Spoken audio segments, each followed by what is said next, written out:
was a shinobi who took on all hatred and protected the land of fire and the Leaf Village from the shadows. I feel that he was the true Hokage. Boruto Uzumaki and Itachi Uchiha. Believe it or not, these two characters are the true embodiment of sacrifice. That's not a hot take. How similar these characters are, you would have thought they were the exact same person. So I thought for this video, we'd kind of analyze the backstory for Itachi and Boruto so far, and look at the glaring similarities between the best Shadow Hokage of all time and the best Shadow Hokage of today, mostly focusing on Boruto's journey as Shadow Hokage. Don't go in the comment section and say Sasuke was a better Shadow Hokage than Itachi. I'm not comparing who was better as a Shadow Hokage, it just sounds cooler when I say it like that. But anyway, before we get into the video, let me take a quick second to remind y'all to like the video. It's not mandatory or anything, but if you want to support me, that'll be much appreciated. And now, let's hop into the video. Itachi from young was considered a prodigy. Burdened with the Uchiha name, expectations were set for him to be nothing but great. He became a Chunin at 10 years old and joined the Anbu at 11. And by age 13, he was promoted to Anbu captain. So it honestly didn't take him long to reach the expectations that were set for him. He really didn't have any serious hardships when it came to his development as a shinobi. It's almost as if everything just came natural to him. But he wasn't the most fortunate when it came to the time period he was born in. Peace was a foreign concept to everyone. As a kid, he was exposed to the harsh cruelties of war, something a kid as young as he should never see. So as young as 4 years old, he was questioning the morality of man as well as the true meaning of life. A very intellectual and deep thinking kid. Because of Itachi being exposed to war this young, his desire for peace would grow stronger and stronger, to the point where he would do unspeakable things like massacre his entire clan to avoid the coup d'etat that was planned by the Uchiha. He sacrificed himself and 99% of his clan to avoid another war and protect Sasuke. He openly became a criminal and accepted that role if it meant protecting the village, infiltrated the Akatsuki as a spy, and watched them from the inside. A self-sacrifice so big it even got recognition from Hashirama himself. So to me, Itachi was the one character that started the term Shadow Hokage. He had all the qualities of a Hokage, ever since he was a kid. If it hadn't been for the unfortunate situation he was put in, he would probably be one of the greatest Hokage the village has ever seen. The internal pain of openly accepting hatred, especially from his little brother, and die while still being the villain in his eyes is something I could not even begin to fathom. But Itachi was willing to do that if it meant Sasuke would feel accomplished and be considered a hero for killing him. At least that's how Itachi planned for it to go. You know, before Obito exposed the entire truth. But the point still stands. Itachi's character was one of many sacrifices and secrets. You can honestly say the 4th grade shinobi world would have most likely been lost if it wasn't for Itachi's efforts. His influence was just that great. His character is a direct reflection of Boruto, the prodigy who was more or less good at everything he touched. Didn't really struggle much on his development as a shinobi either, but honestly that was the thing that he was missing, the struggle. The hardships that being a shinobi brung upon you. Since he never really felt that, unlike Naruto, he grew up kind of bratty and spoiled. And once he finally felt what it was like to struggle, even a little bit, he resorted to cheating to get the desired results. So you see, both Boruto and Itachi had a view on life that affected their overall growth as a character later down the line. Itachi's yearn for peace and Boruto's need for acceptance and acknowledgement, especially from his father. Even though they are very different scenarios, they both affected their early character for the better or worse, and had an everlasting presence on their own characters. Itachi, the one willing to sacrifice his life for the stability of the future of the shinobi world, and Boruto, the one forced to sacrifice his own life because of events out of his control. Let me show you why Boruto is destined for the exact same fate as Itachi. So obviously this is something Boruto wanted since young. He wanted to become a shinobi like Sasuke, someone who protected the village from the shadows without the need of recognition or praise from anyone but himself. In other words, a Shadow Hokage. And he definitely got his wish. Boruto became the villain when Ada casted her omnipotence onto the world, switching his and Kawaki's positions, making everyone believe he was the one who killed the 7th Hokage and went rogue from the village. This was when the start of Boruto's transition to Shadow Hokage officially began. The feeling of losing everything in the blink of an eye, everyone forgetting about you and wanting you dead, it's enough to make anyone lose hope.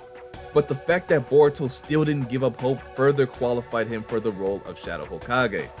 The main reason why I think Boruto rid himself of the rather kiddish and optimistic mindset he was shown to have pre-time skip and sometime during the time skip is because he finally realized there was no turning back from this new life. His only choice was to accept his fate and live with it. Many instances where we can see this may be the case.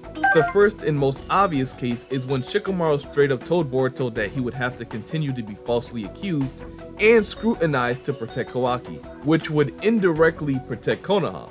And Boruto just came right out and said, yeah, that's fine. I wasn't expecting otherwise anyway. He knows it's probably best right now to keep Kawaki comfortable and unpressured. It can be because of Kawaki's unpredictability. We don't know what Kawaki would do if he gets exposed, and despite how weak you think Kawaki may be, he's still one of the strongest characters that was ever introduced into the story. He's capable of destroying an entire village in minutes. So to keep everyone safe, it is in Boruto's best interest to keep quiet on what Kawaki did for now. And we all know that's not really the reason why Boruto doesn't want to expose Kawaki per se, but it's still a smart move by Boruto and Shikamaru nonetheless.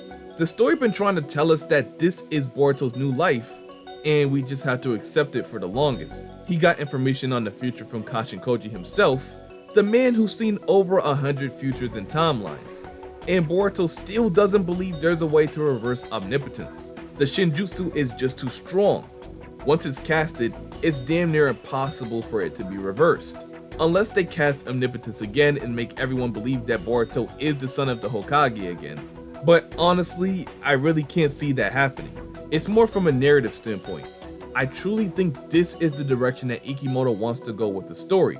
The amount of work he put in for Boruto and his new life, just to go back to how everything was prior to chapter 80, I just don't think that would be a wise choice.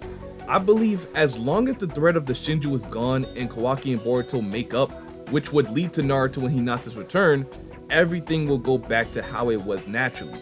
Even if the majority of people still believe Boruto is still Kawaki, who really cares? Because the only people that matters will know the truth. Sarada, Sumire, Kawaki, Ada, and Damon, as well as Naruto and Hinata. I doubt they was affected by omnipotence simply because they was in an entirely different dimension when that happened. They wasn't even in the same plane of existence, so it wouldn't surprise me if they were affected. The fate that Ikemoto is planning for Boruto isn't a great one. Like I mentioned in the beginning of the video, Boruto's entire character is that of sacrifice, just like Itachi. He was always meant to die as the villain. Only a select few know about the great contribution he had to the ninja world. We've seen this in Boruto very early on. For example, we still don't know what he meant in chapter 6 when he said he would return after talking about how he was gonna save his master and everyone that was turned into a tree. It's very subtle, but you can already tell the theme of sacrifice dangles over Boruto's head. Multiple instances in the manga tell us that. What I just showed being one, and another is when Kawaki confronted Boruto about dying in Konoha. Even though this is probably not meant to be taken seriously by anyone, it still introduces the idea of potential death meeting Boruto at the end of his journey. When you look at how many times Boruto escaped death, or was supposed to die but actually ended up living due to the timeline being altered, it may come a time where Boruto is faced with the exact same situation, but this time, the events play out exactly how they're supposed to, and Boruto meets his end. We still don't know everything there is to know about the prescient Shinjutsu and just how much KASHIN Koji knows about the future, so it's really hard to tell if he's hiding something or not. Something he doesn't want to tell Boruto, or maybe something he already told Boruto, but it just hasn't been shown to us yet. And maybe that can be a direct correlation as to why Boruto acts so differently now in comparison to before Two Blue Vortex started. I don't want this video to be perceived the wrong way. I don't think Boruto's only option is to become the villain and die like Itachi. Even though it's extremely likely due to the narrative that Ikemoto may be trying to push, there is also other options that may be available. But I don't think none of those options have to do with Boruto officially getting his life back to how it was pre-omnipotence. But it may be close. You see, even if Naruto may come back, there still may be a stain on Boruto's name because of what he was accused of, causing him to lose trust within the roots of Konoha, meaning they just might not want him in the village anymore, or at least give him some time before he tries to instill himself back into Konoha. It can be like how Sasuke was, but even he served a decent amount in prison for his actions. Didn't matter about his contributions with ending the 4th grade ninja war, he still got jailed for his actions prior to that. It was only a mix of that and Kakashi being the Hokage which got him freed from prison. So even if Naruto returns, a good punishment is still in wait for Boruto, especially if he plans to not tell the truth about omnipotence to everyone. But something is holding me back from confidently saying Boruto can take the Sasuke route in all of this. And all that has to do with Momoshiki and what happens to him at the end of the story. I mean, he could very well still be a problem. And if he is, the danger of Boruto being in the village is very much still there. In fear of going on a rampage at any moment, what are the chances that Boruto just chooses to stay away from Konoha to avoid the situation overall? I'm not gonna ramble on for too much longer, especially now when I feel like you all grasped the point I was trying to make on the comparisons between Boruto and Itachi's character.